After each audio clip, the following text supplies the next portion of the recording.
nit ñu bari dañuy bëgg a commencer wàllum crypto-monnaie mais xamuñu nan la ñuy def ba commencer di jënd wala di jaay waaye dara waralu ko lu dul bañ a formé wu nag c'est pas forcément que nga jënd formation wala nga def lii mais pas justement ça il faut ngay def say propre recherche pour nga xam nan ngay def ba nga comprendre crypto-monnaie balaa nga ciy dugg parce que loo xamul boo ci duggee boo moytuwul perdre sa xaalis ngay mujjee def donc bu ko defee tey dañuy ñëw wax ci yan plateforme ñoo lay permettre ngay jënd crypto-monnaie très facilement. Salut les amis, j'espère que yéen a ngi ci jàmm man maa ngi sant yàlla bu baax a baax alhamdulilah. bu fekkee c'est la première fois ngeen seetaan suñu vidéo fii ci Wolof Tuto comme d'habitude ñu ngi leen di wax ngeen abonné wu parce que ça vous coûte rien du tout te plus que ngeen di abonné wu plus que ngeen di gën a gis yeneen vidéo yu bees yi parce que c'est totalement logique ngeen activer cloche notification bi pour nga xam ne vidéo bu génn bu bees automatiquement dañ leen envoyer notification ngeen gis ko seen téléphone. Instant bi nii nag tey dañuy ñëw wane plateforme yi nga xam ne ñoo lay permettre nga jënd crypto-monnaie directement ak sa Wave wala sa Orange Money loolu la ñuy woowee mobile money que nga nekk Free wala Orange wala nga yor Wave etc.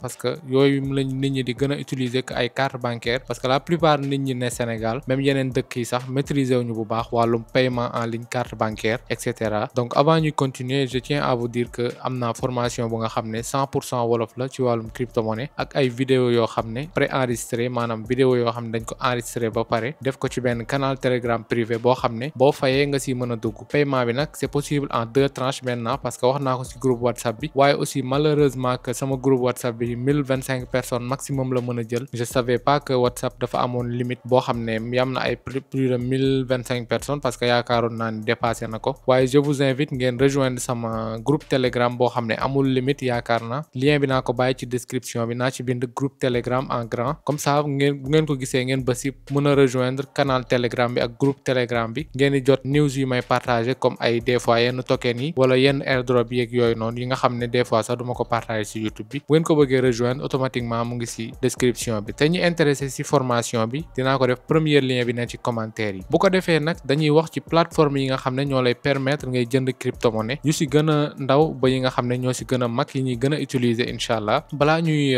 avancer dama leen di wax ni plateforme yooyu noonu ñuy jëndee ay crypto-monnaie moom la ñuy woowee ay exchange maanaam échange donc fi ñuy échanger fi ñuy trader ay crypto-monnaie trade nag c'est pas parce que yow bu ñu déggee trading rek mooy dañuy dem di placer ay stop loss ak ay take profit wala ay affaires yu compliqué trading mooy échange donc voilà loolu la ngeen war a comprendre de base sinon bu ngeen chercher lu gën a sori du ngeen comprendre surtout bu ngeen xamee ni xamoo leen lu bari ci crypto-monnaie application nag wala par exemple plateforme bu ci njëkk bu ñuy njëkk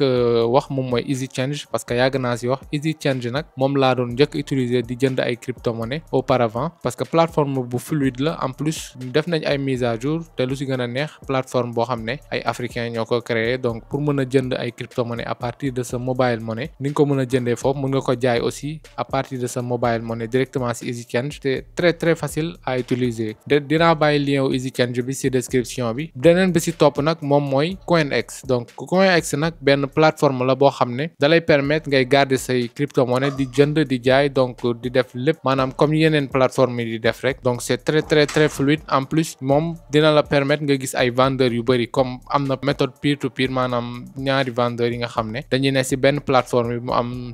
sécurité KYC donc vérification carte d'identité beneen bi ci topp moom mooy Paxful nag comme genre EasyChange la rek juste que foofu aussi am na peer to peer mais juste que yenn prix yi foofu dafa ëpp vraiment dafa bari trop sax parce que imagine ngay jënd $1 ñu la koy jaayee par exemple 700 francs c'est juste énorme yaakaar naa boobu peut-être xam naa juste que nit ñi mës nañ ko utiliser mais pas tellement souvent ñi jënd ay bitcoin ñoo fay dem même bitcoin foofu la gën a cher waaye nag vraiment plateforme bu nekk ak say avantages ak say inconvénients beneen bis topp moom mooy Bybit nag comme genre Binance kese la donc dalay permettre aussi ngay def say trading di stocker say crypto-monnaie échangeur la en même temps di nga fa mën a denc say crypto-monnaie c'est très fluide foofu noonu nag mën nga fa def say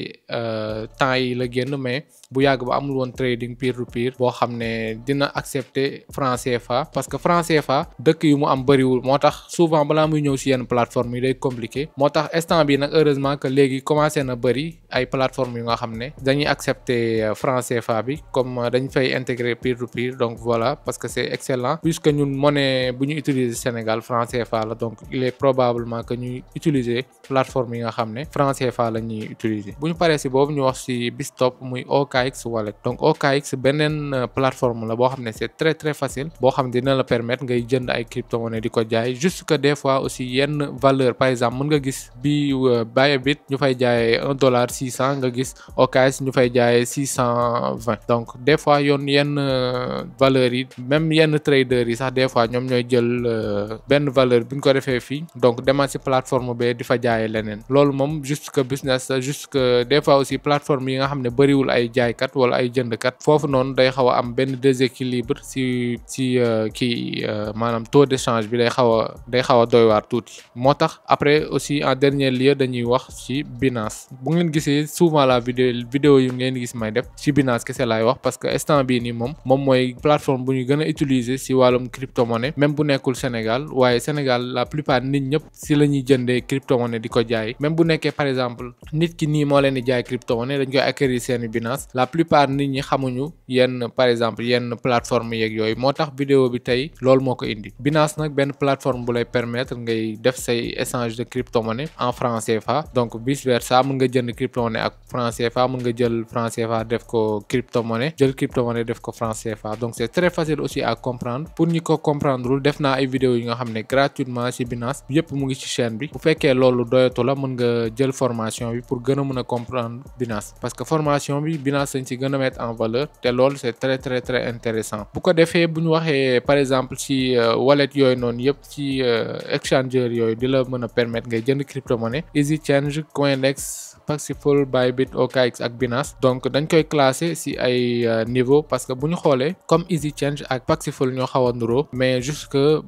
Paxful dafa am méthode peer to peer alors que EasyChange ñoom ci boppam ñoo lay jaay crypto-monnaie ba pare taux d'échange bi du loo xam ne arrangé nañu bëri waaye am na yenn avantage par exemple boo bëggoon envoyer kenn benn xaalis bi nga xam ne day dem ay yenn dëkk yu mel ni Mali mën nga jël sa Wave wala par exemple say crypto-monnaie convertir ko en mobile money ci dëkk boobu noonu par exemple am na comme nga bëgg a envoyer benn dëkk bu nga xam ne amul Wave peut-être waaye am na beneen mobile money comme ay Move Money et cetera mën nga ko envoyer à partir de EasyChange bu dee intéressé na leen mën naa ci def vidéo bu wax leen ma ko directement ci commentaire yi donc ñaari plateforme yooyu vraiment parce que ñoo xaw a méngoo bu ko defee CoinEx ak Bybit OKX ak Binance ñoom aussi ñoo xaw a tolloo juste que nu ñu mel seen nu ñu leen di gisee ñoo xaw a nuroo mais ci biir yamul exactement donc loolu war ngeen ko comprendre mais c'est très facile boo mënee benn ci ñoom rek presque mën nga yëpp c'est hyper facile bu ko defee vidéo bi ça va prendre fin